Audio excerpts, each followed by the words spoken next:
এরই পাশাপাশি এই অনুষ্ঠান দেখে বা তার এই 5 বছর 6 বছরের পরিশ্রমের ফলস্বরূপ যেসব নতুন ছেলেমেয়েরা এখানে এন্ট্রি নিচ্ছে, আমরা মাঝে মাঝেই তাদেরকে দেখাই পরবর্তী ছেলে মেয়েদেরকে এনকারেজ করার জন্য। শুধু ছেলে মেয়ে এই শব্দটাই ব্যবহার করতে চাই না, আমরা বলতে চাই বয়োজ্যেষ্ঠ যারা আছেন তারাও আসতে পারেন, রিটায়ার্ড যেসব পার্সনস আছেন তারাও আসতে পারেন। তার কারণ এটা আপনি ঘরে বসে এই বৈশাখ জ্যৈষ্ঠের রৌদ্র বাইরে বেরোতে হবে না, রোদের মধ্যে আপনি নিজের ঘরে বসে কাজ করতে পারেন। যেখানে ইন্টারনেট কানেকশন আছে আপনার মোবাইল থেকেও আপনি এই কাজটা বোধহয় ফাংশনালি করতে পারেন। আমরা একটুখানি চলে যাব যারা নতুন এনরোল করেছে তাদের দু একজনের ছবি। অবশ্যই এই সপ্তাহে সবথেকে বেশি এনরোল করেছেন গৃহবধূরা, যারা আমার আন্টি আছেন কাকিমুনি আছেন, সাহস করে তারা এগিয়ে এসেছেন।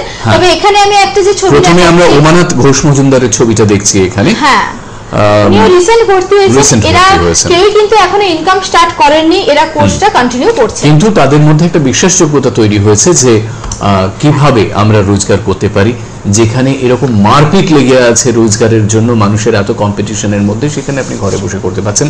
আমরা পরের ছবিটাতে যাই। সুদেষ্ণাশীল না, আমরা এখানে পেয়েছি অভিজিৎ ভৌমিক। অভিজিৎ ভৌমিককে পেয়েছি। অনেকগুলি ছবি আমাদের কাছে আছে বা এনরোলমেন্ট ফর্ম আছে আমাদের কাছে। অভিজিৎ তো ইয়াং ছেলে। এবং তারপরের ছবিতে চলে যাই আমরা। পরের ছবিতে আমরা দেখতে পাচ্ছি এরপরে অভিজিতের পরে এবারে সুদেষ্ণা এসেছে। সুদেষ্ণাকে দেখতে পেলাম আমরা। এরকম সুদেষ্ণা কিন্তু হাউস ওয়াইফ, আপনারা দেখতে পাচ্ছেন ওখানে লেখাও আছে Sudeshna is a housewife. হ্যাঁ, she is a housewife, আপনারা দেখতে পাচ্ছেন। সুদেষ্ণার পরে আমরা যাব সম্ভবত শুভজিৎ ঘোষ দস্তিদারের ছবিতে। This is Subhajit. শুভজিৎ নতুন জেনারেশনের 86-87 বর্ন। শুভজিৎকে দেখছি। এবং পারমিতা একটু আগে বলছিলেন যে একেবারে আক্ষরিক অর্থে গৃহবধূ, আমরা তার ছবি এবারে পেতে চলেছি। যেরকম ভাবে আপনারা পেলেন একটু আগে সুদেষ্ণা, এবারে আপনারা দেখছেন আলপনা রায়ের ছবি। একদম রিসেন্ট ভর্তি হয়েছেন আলপনা। এবং আমার একটা জিনিস খুব ভালো লাগে, এরা অনেক দূর দূর থেকে এসে একটা মনে সাহস যোগায় যে হ্যাঁ এখানে গেলে আমি কাজটা করতে পারবো। আর আমি একটা কথা বলে থাকি, সিরিয়াস যারা হবেন তারাই আমার কাছে আসবেন, তাছাড়া আপনারা আসবেন না।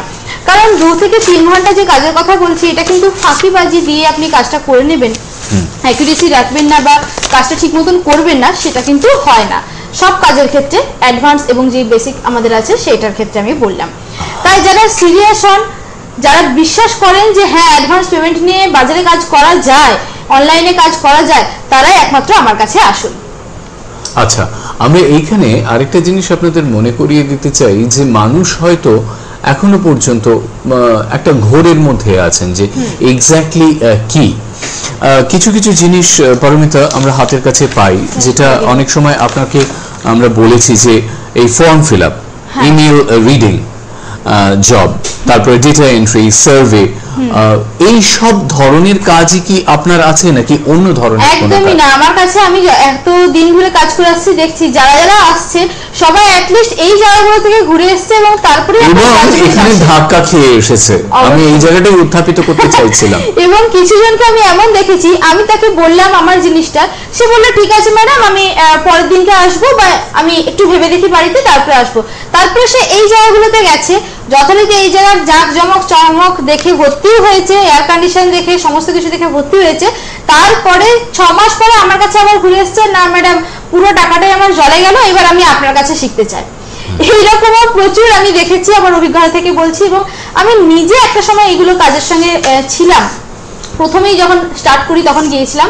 ফর্ম ফিল আপ জব আপনারা দেখবেন কেউ কোনোদিনও শেষ করতে পারেন না, তবে সবাই যে স্ক্যাম সেটা না। হয়তো একটা জব আছে, কিছু পার্টিকুলারলি লোক হয়তো ঠিকঠাক জবটা দিয়ে থাকেন, কিন্তু বেশিরভাগই স্ক্যামের দিকে এখন এগোচ্ছেন। ইমেল রিডিং জব থেকেও আপনারা দেখেছেন ইনকাম সেইভাবে হয় না। আমি যেটা বলছি 10 থেকে 20 হাজার অসম্ভব, ইমেল রিডিং জবে সেই জিনিসটা আসবে না। তারপরে আছে ডাটা এন্ট্রি, ওসিআর এর জব। ভাবুন তো কত যারা কাজ করেছেন তারা কতটা অ্যাকুরেসি রেখেছেন এবং কত টাকা পেয়েছেন। আপনাদের বাধ্য করেছে তারা ছাড়তে, কারণ কাজের পরিমাণটা এতটা বেশি বেড়ে গেছে। এখন যেটা পেপারে খুব উঠেছে, আপনি কম্পিউটার জানুন বা না জানুন, আপনি খুব একটা বেশি শিক্ষিত হওয়ার দরকার নেই, খাতায় লিখে বই দেখে লিখে আন। আমি এই কাজটা মাথা মুন্ডু কিছু বুঝি না। একটা বইকে যদি কপি করার দরকার হয় তাহলে সেটা আমি কম্পিউটারে করব, সিডিতে করব, কিন্তু খাতায় লিখে সেটা তো আবার সেই কিছুদিন পরে খারাপই হয়ে গেল। মানে 6-7 এ পরীক্ষা দেওয়ার মতো একটু বাচ্চাকে বলা হচ্ছে যে তুমি বই থেকে কপি করে জোর করে পড়ো আর কি। এবার কপিটা যে করছি তার তো কি করব সেটা নিয়ে সেটা কোনো ব্যাপার না। এবার ওখানে 200-300 পেজের একটা বই দিয়ে দেওয়া হলো আপনাকে, 5 থেকে 7 দিন ধরে আপনি লিখতে থাকলেন, একটা ওয়ার্ডে যদি একটু আধটু কাটাকুটি করে থাকেন 15 টাকা 20 টাকা করে কেটে নেওয়া হচ্ছে। সুতরাং পুরো পেজটা ভেরিফিকেশনের পর আপনাকে দেওয়া হচ্ছে পুরো পন্ডশ্রম যাকে আমরা বলতে পারি, সম্পূর্ণ পন্ডশ্রম, লোককে বোকা বানিয়ে জাস্ট টাকাগুলো নেওয়া। তো সেটা এখানে না, আপনারা যারা যারা আমার অফিস ভিজিট করেছেন বা যারা যারা আমার ওয়েবসাইট supremeinfosolution.com ভিজিট করবেন, তারা এইরকম একটি লিস্ট দেখতে পাবেন কাজের। যদিও এখানে হয়তো অতটা বেশি ক্যামেরায় দেখানো যাবে না, আপনারা ওয়েবসাইটে যদি ভিজিট করেন একটুখানি বোধহয় ক্লোজ আপে দেখতে পেতে পারি। অবশ্যই যদি একটুখানি সামনে দেখি, আমাদের ক্যামেরার রাজু আছে, ও এইরকম 3 পাতার একটি কোর্সের পুরো ডিটেইলস, কোর্স বলবো না কাজ বলবো এটাকে, কাজের পুরো ডিটেইলস দেওয়া হয়ে থাকে। এবং সেই কাজের যে ডিটেইলস আছে সেইগুলোই কিন্তু আমি নিজে করে থাকি। আমার রোজকার পেমেন্ট আসে, যারা আসে আমার বাড়িতে বা অফিসে তারা চেক করে যায় আমার অ্যাকাউন্ট। যেটা আপনি এখন দেখালেন সেটাই যদি ওনার ওয়েবসাইটে আপনারা ভিজিট করেন তাহলে একই জিনিস পেয়ে যাবে সবকিছু। এখানে যেটা গুগল নিয়ে কথা হলো, ক্যাশ ব্লগিং নিয়ে কথাটা উঠেছিল, আমি ব্লগিং সম্পর্কে বলি, অনেকেই বুঝতে পারেননি ব্যাপারটা কি। সেখানে আমি একটু বলে দিই, ব্লগিংটা একদম নিজের পার্সোনাল ডায়েরি লেখার মতো ব্যাপার আছে, যেটা ওয়েবসাইট করতে গেলে আপনাকে টাকা পয়সা খরচ করতে হয়, তারপরে একটা ওয়েবসাইট বানান, ডোমেইন কিনতে হয়, হোস্টিং কিনতে হয়, এটসেট্রা এটসেট্রা এটসেট্রা। ব্লগিং এ সেটা দরকার হয় না। ব্লগিং এ কি হয়, একদম যেরকম আপনি পার্সোনাল ডায়েরি লিখছেন ঠিক সেরকম ভাবেই আপনি লিখে যাবেন। এবং তাতেই এই যে ব্লগিংটা করছেন, গুগল আপনাকে একটা প্ল্যাটফর্ম করে দিচ্ছে, আপনি নিজের পার্সোনাল ডায়েরিটা কিভাবে সেখানে সাজাবেন, লোকের কাছে সেটা তুলে ধরবেন। এখন এই গুগল যেহেতু প্ল্যাটফর্ম করে দিচ্ছে, গুগল অবশ্যই আমাদের জন্য কিছু বন্দোবস্ত করে রেখেছে যে সেখান থেকে আমরা ইনকামটা কিভাবে করতে পারি। তার জন্য আছে গুগল অ্যাডসেন্স। গুগল অ্যাডসেন্স ছাড়াও আরো অনেক কোম্পানি আছে, যেমন চিটিকা, ভিডভাইজার, অ্যাডবাইলিভ, ইনফোলিংস, প্রচুর, বলে বলে নাম শেষ করা যায় না, এত কোম্পানির কাজ আছে এখানে। সেইগুলোকে ব্লগিং এ এজে তারা স্পন্সর হিসেবে কাজ করে, মানে লিখবেন তো আপনি, যা খুশি ইচ্ছা আপনি লিখুন, স্পন্সরটা তারা করবে, তাদের দায়িত্ব থাকবে ওখানে কিরকম কি অ্যাড তারা পেস্ট করবে এবং আপনাকে ইনকামটা করে দেবে।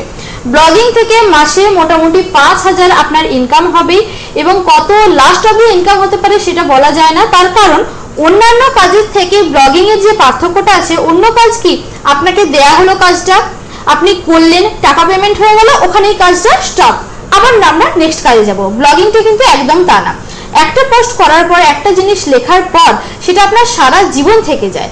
আজকে আমার ব্লগটা থেকে যে ইনকামটা হচ্ছে, ধরুন আমার ব্লগ থেকে আমি মোটামুটি ইনকাম করি 8 থেকে 10 হাজার প্রত্যেক মাসে আমার ব্লগিং থেকে চলে আসে, এবং সেটা গুগল আমাকে পাঠায় চেক হিসেবে, বা অন্যান্য সাইট থেকে যেভাবে আর্নিং করি চেক হিসেবে বা পেপ্যালের মাধ্যমে আসে। আজকে যদি আমি মারাও যাই তাহলে ওই ব্লগিং এর যে ইনকামটা ওটা কিন্তু লাইফ টাইম রয়ে গেল। হ্যাঁ, সেটাকে মেনটেন একটু করতে হবে অবশ্যই, যেমন সম্পত্তি কিনলে একটু মেনটেন করতে হয়, ঠিক সেরকম ব্লগিংটাও আছে, কিন্তু এটা কন্টিনিউ হতে থাকবে। ইনকামটা এর একটা রেকারিং ভ্যালু আছে, রেকারিং ভ্যালু, এবং ব্লগ যত পুরানো হবে তার দাম কিন্তু তত বেশি হবে, পুরনো ওপিএম এর মতো। হ্যাঁ, ব্লগিংটা কি কি বিষয়ের উপর করা যায়, কোন কোন ভাষায় করা যায়, যারা ইংলিশ নিয়ে ভয় পান যে আমি বহু ভাষায় করা যায়, বহু ভাষায় বলতে টোটাল 19টা ভাষায় করা যায়। ঠিক, বাংলা বলুন, আপনি বাংলাতেও করতে পারেন, হিন্দি বলুন, সংস্কৃত বলুন, পাঞ্জাবি বলুন, A to Z দেখুন ওখানে ভাষা দেওয়া আছে, আপনি সেই সফটওয়্যারের মাধ্যমে সেই ভাষাতেই করতে পারেন। যারা গৃহবধূরা আছেন, রেসিপি খুব ভালোবাসেন, রেসিপির কালেকশন ওখানে লিখে রাখুন। SMS করি আমরা প্রত্যেককে, এই যে SMS গুলো হয় একটা কবিতার আকারে ফরম্যাটে, এখন SMS আমাদের স্টাইল হয়ে গেছে সবাইকে দেয়া। আমি যদি আশিসদাকে কোনো SMS করি, আশিসদা সেটা পড়লেন এবং আমার টাকাটা খরচা হলো। আশিসদা যদি আমাকে কোনো SMS করে, ওনার টাকা খরচা হলো এবং আমি শুধু পড়লাম, তারপরে হয়তো SMS-টা ডিলিট করে দিলাম। সেটা না করে যদি আমরা ওই SMS এর কালেকশন গুলোকে পুরো পৃথিবী, হোল ওয়ার্ল্ড ওয়াইড একটা কালেকশন করে দেখাতে চাই, ছড়িয়ে দিই, যেখানে অন্যরা কালেকশন করে আমার SMS গুলো পড়তে পারবে, তাহলেও সেটা থেকেও ইনকাম হবে। যে যে ওয়ালপেপারের আপনারা ছবি কালেক্ট করেন, সেটা ফিল্ম স্টার হোক, ক্রিকেটার হোক বা পলিটিশিয়ান হোক, যেখান থেকে আমরা ওয়ালপেপার নিই না কেন, তাদের যেভাবে ইনকাম হয় ঠিক আপনারও সেইভাবে ইনকাম হবে। আজকের অনুষ্ঠানের একেবারে শেষ লগ্নে এলাম। আরেকবার আপনাদের মনে করিয়ে দেব, যদি আপনারা পারমিতার সাথে যোগাযোগ করতে চান তাহলে তার ওয়েবসাইট ভিজিট করতে পারেন www.supremeinfosolutions.com, email ID supremeinfosolution@gmail.com। 44 lake avenue bus stop, Modiali, একেবারে কালীঘাটের কাছাকাছি। এখানে পাবলিক সার্ভিস কমিশন বিল্ডিং এর উল্টো দিকে। শুক্রবার, শনিবার এবং রবিবার 10টা থেকে 4টে এবং A1/17 সৃজনী ঠাকুরপুকুর ক্যান্সার হাসপাতালের বিপরীতে, কলকাতা 104। এখানে পাচ্ছেন মঙ্গলবার, বুধবার এবং বৃহস্পতিবার। আর আমাদের সৃষ্টি টেলিভিশনে প্রত্যেক বুধবার রাত্রি 8টায় তার এই অনুষ্ঠান আপনারা দেখছেন সরাসরি। অবশ্যই এখানে একটু কথা বলে রাখি আমি, কেউ এসএমএস করে জানতে চাইবেন না যে জব কি আছে, আমি ইন্টারেস্টেড আছি, সিভি কোথায় পাঠাবো। সিভি যদি পাঠাতে হয় আমার ইমেল অ্যাড্রেসে পাঠান, আমি রিপ্লাই দিয়ে দেবো। কিন্তু এসএমএস করে প্লিজ এগুলো জানতে চাইবেন না। আপনারা ফোন করুন, আমি উত্তর দেবো, এবং অ্যাপয়েন্টমেন্ট নিয়ে অবশ্যই আসুন। কারণ কোন টাইমে আমি কোন জায়গায় থাকি দুটো অফিসে, একটু টাইমটা আমাদের সেট করেই চলতে হয়, সেই জন্য অবশ্যই অ্যাপয়েন্টমেন্ট নিয়ে আসুন। এবং শিডিউলটা তার মতো করে তিনি তৈরি করে নেন। তারই মাঝখানে আপনারা অগ্রিম বুকিং করে আসুন, অ্যাপয়েন্টমেন্ট নিয়ে আসুন 8017485979। আর এক্ষেত্রে একটা কথা, অ্যাপয়েন্টমেন্ট নিয়েও কিন্তু কোনো টাকা পয়সার কোনো ব্যাপার না, লাগে না, সবকিছুই ফ্রিতে। সকলে খুব ভালো থাকবেন, আবার দেখা হবে এরকম একটি ইন্টারেস্টিং অনুষ্ঠানে। পারমিতাকে ধন্যবাদ, আপনাদের সকলকে নমস্কার। ভালো থাকবেন।